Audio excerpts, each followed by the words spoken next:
How to know when I am truly self-attentive, even after reading and practicing? If we were truly self-attentive, in the sense that if we were 100% self-attentive, we would be swallowed by Arunachala, by Bhagavan, by the light of pure awareness that is always shining in our heart as I. There would be no coming back. So when we are practicing self-investigation, we are trying to be as self-attentive as possible. That is, our aim is, now our attention is facing outwards towards other things. Our aim is, so to speak, to turn 180 degrees away from all other things back towards ourselves. So how far we've turned, whether we're turning 10 degrees or 20 degrees or 90 degrees or 120 degrees, 150 degrees, we don't know. All we need to do is to try to be as self-attentive as possible. If we were 100% self-attentive, if we turn the full 180 degrees, we would thereby cease to be aware of anything else whatsoever. Any thought, any feeling, any perception, any memory, anything, everything would be, would withdraw into the background, and all that would remain would be Kirme Lengam Kilarali Mani, that gem of light that is ever shining in our heart, in all times, in all places, in all states. So if we have a doubt whether we are attending to ourselves correctly, well, we're not attending to ourselves perfectly yet, but at least are we moving in the right direction? Let's say back within.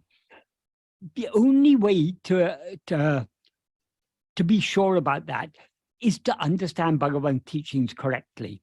That is, people often ask how to practice self-investigation, how to practice self-inquiry.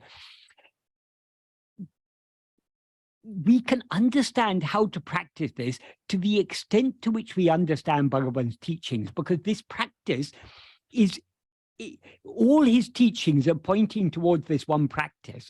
So the more clearly and deeply we understand his teachings, the more clearly and deeply we will understand what the practice is.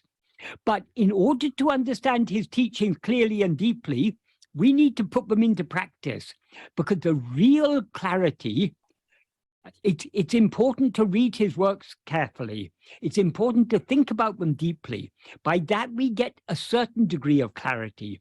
But the real clarity comes from within. So to the extent to which we put his teachings into practice and go within, to that extent, will we gain the clarity to truly understand what the implications of his words, that the meaning and the implication of his words. So this is an incremental process that is gradually, as we practice more and more, it all becomes clearer to us and we go deeper within. So the greatest aid to the practice is what is called nididhyasana. Nididhyasana means deep contemplation. It implies deep contemplation on our own real nature, on our being, I am. The greatest aid to this is to read Bhagavan's teachings carefully and think about them deeply.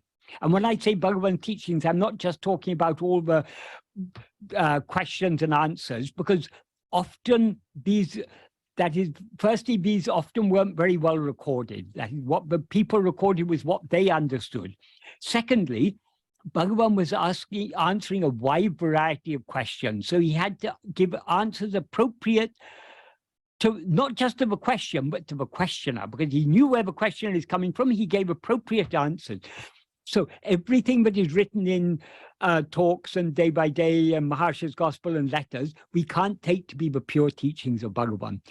But Bhagavan's teachings in their purest form are expressed in his own original writings, in Arunachala Stuti Panchakam, Uludu Napadu, Padeshundia, Nana, Ātma-vicāra, Apalapatu, Ekama Panchakam, these works. These are where we can get Bhagavan's teachings in their purest form. So carefully studying these, or if we don't know the original language, carefully studying reliable translations of these, is the greatest aid. But we shouldn't just read, we need to understand. So we need to think carefully about it. And most importantly of all, we need to put it into practice. So the more we go deep in the practice, the more we will understand his teachings. And the more we understand his teaching, the more it will be clear to us that though our self-attentiveness is certainly not perfect, at least it's moving in the right direction. I hope this is an adequate answer to your question.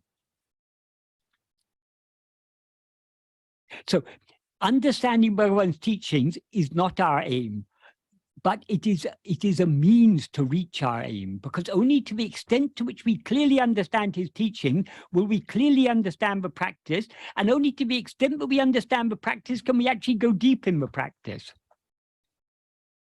So I hope that's a helpful answer to that question.